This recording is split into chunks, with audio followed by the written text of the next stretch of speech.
Kumpul mainan, kumpul kenangan. Hari ni kita kumpul kad Pokemon.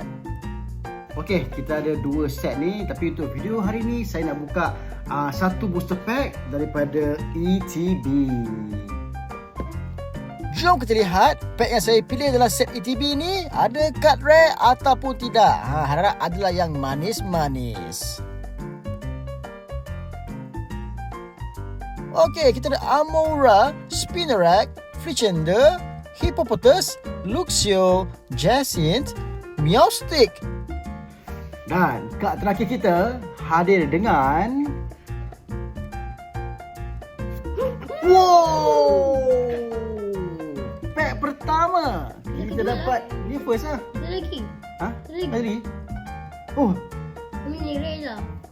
Ini Ah. Ray. Ini yang saya nak tangkap. Okey, so dapat rare holo dan juga full art. Nice. Abang adik. Dapat ni. Ada.